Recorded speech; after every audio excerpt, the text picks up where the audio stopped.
Rightmove, watchlist direct, d'accord. Je vous encourage à aller la mettre sur votre watchlist présentement, avant même de savoir ce qu'elle fait, parce que les chiffres vont vous intéresser certainement. Si les chiffres de cette compagnie ne vous intéressent pas, je ne sais pas ce que vous faites en bourse, je ne sais pas quel type d'entreprise vous recherchez. Donc, je fais exprès de ne pas vous dire ce qu'elle fait, parce que si les chiffres ne vous intéressent pas, vous n'allez pas aller chercher ce qu'elle fait, d'accord? Juste le fait ici d'aller regarder ce qu'elle fait, c'est déjà faire des recherches, ok? Et c'est ça qu'on a envie d'encourager cette chaîne. On ne veut pas vous rendre dépendant, on veut vous rendre indépendant. Donc, un tout petit peu d'effort si les chiffres vous intéressent, ok? So, revenu ici, enfin, en termes de revenus, qu'est-ce qu'on regarde généralement ici? Stabilité ou croissance des revenus. Ouh, magnifique. On adore ça. Ensuite, c'est bien d'avoir des revenus stables, n'est-ce pas, et croissants. Est-ce que la marge brute est stable? Oh, c'est 100%? Oh, merde. Magnifique. Ensuite, est-ce que la marge EBITDA va à peu près dans le même sens? On a des marges EBITDA de 72%.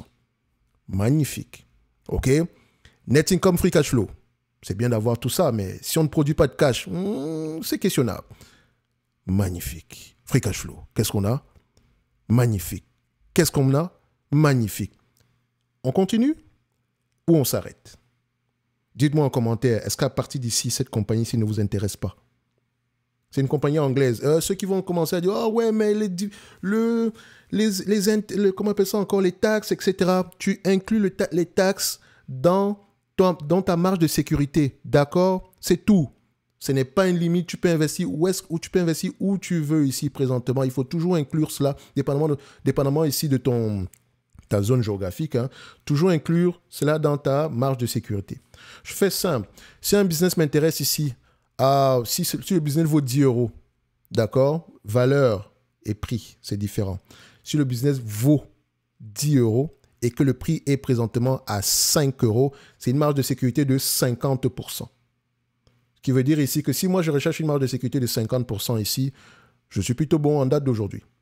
Mais, imaginons, ok, que voilà, je viens d'une zone géographique où voilà, il y a des intérêts, enfin, il y a des taxes, par exemple sur les plus-values, etc. Vu qu'on a une marge bénéficiaire ici de 50%, d'accord, je vais peut-être me dire ici qu'ok, par rapport à ma zone géographique ici, on a une 30% d'intérêt. C'est ce que je vous dis ici présentement, c'est vraiment, ce n'est que c'est comme ça que je vais réfléchir quand je vais avoir tendance à aller sur une compagnie. Donc, faites attention. OK? Donc, 50% ici, ça veut dire ici que si l'entité ici revient à 10 euros, d'accord? Rappelez-vous, valeur 10, prix 5, si on revient à 10 euros, on double. OK? Donc, ce qui veut dire ici que si j'ai un 30% ici de taxes, par exemple, au lieu d'avoir 1,2%, je vais peut-être rechercher ici, enfin, au lieu de doubler, j'aimerais peut-être rechercher une entreprise ici qui s'échange peut-être qu'en date d'aujourd'hui avec une marge de sécurité supérieure à 50%. Donc, la marge de sécurité supérieure ici, donc je cherche une marge de sécurité ici aux alentours de 60%, 0,38 moins 1. Je sais que vous n'avez pas compris. Retournez. Réécoutez un tout petit peu. Donc, au lieu de rechercher du 60% ici du 50% de marge de sécurité, je veux 60%. Ce qui veut dire ici que mon prix en date d'aujourd'hui, à 10 euros, ça ne m'intéresse, à 5 euros, ça ne m'intéresse pas. En incluant ici mes taxes, etc., j'aimerais l'avoir à peu près aux alentours de 3,80 €. C'est tout. C'est vous qui fixez le prix, votre prix d'achat. Ce n'est pas le marché qui vous fixe le prix d'achat. OK? C'est vous, ne l'oubliez pas. Vous êtes là pour vous servir du marché et non pour que le marché se serve de vous. D'accord? Donc, je choisis qu'est-ce que je vais acheter et quand je veux l'acheter. D'accord? C'est moi qui choisis. Donc, c'est vous qui choisissez. Donc, personne ne me force à acheter du Nvidia. Je ne veux pas acheter du Nvidia, j'ai mes raisons. Je reste tranquille, je ne suis pas jaloux s'il y a une croissance. Je ne veux pas acheter du Meta, je n'achète pas du Meta. Point barre. Et si c'est des compagnies de merde qui m'intéressent, je continue à acheter des compagnies de merde. Mais en sachant que je vais payer de l'argent. Si je suis OK avec ça, c'est moi qui choisis. Je suis responsable de mes propres choix. Ne l'oubliez pas.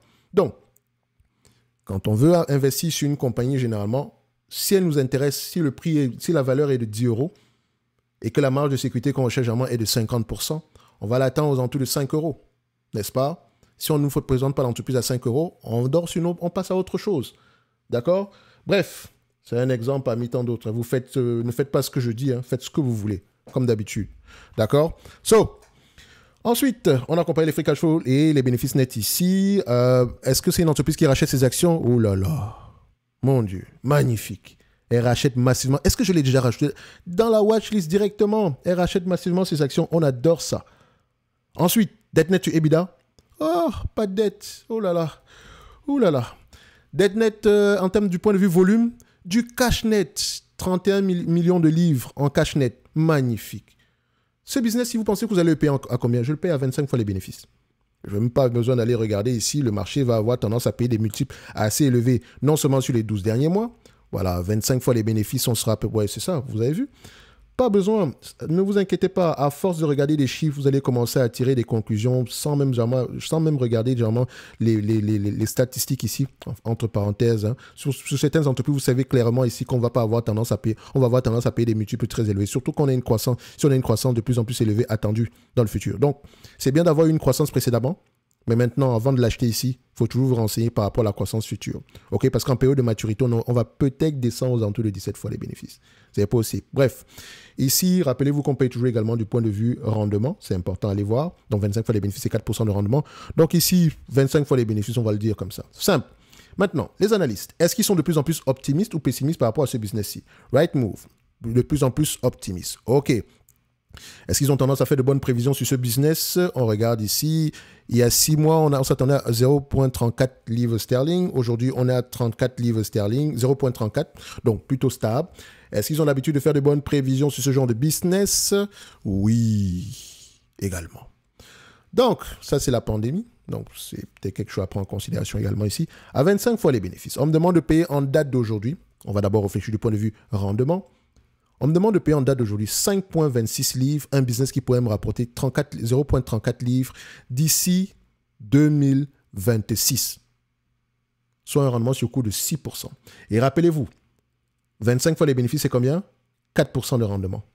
Donc, c'est-à-dire qu'en achetant à peu près avec un rendement de 6%, ça veut juste dire ici que l'entreprise ici est sous-évaluée ici à de l'ordre de, voilà, c'est pas 50%, enfin, par rapport au prix actuel, vous pouvez faire plus 50%.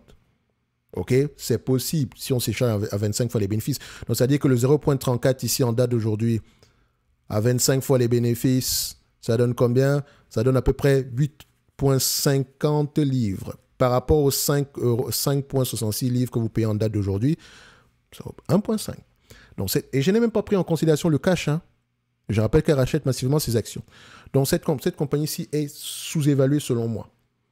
Et c'est une excellente entreprise. C'est le genre de compagnie qu'on recherche en fait. Juste là, quand je la vois, clairement, c'est une entreprise que j'ai envie d'aller regarder en profondeur. Pourquoi est-ce qu'on a eu de la croissance?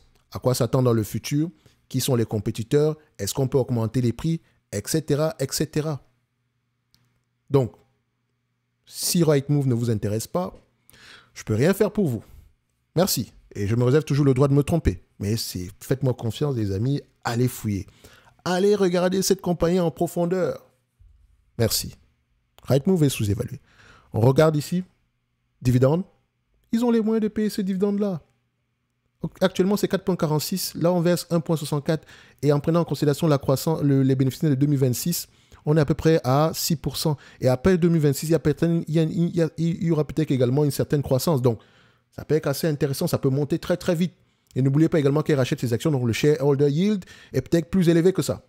Donc, comme je le mentionnais tantôt, si ça ne vous intéresse pas, franchement, désabonnez-vous. Bye.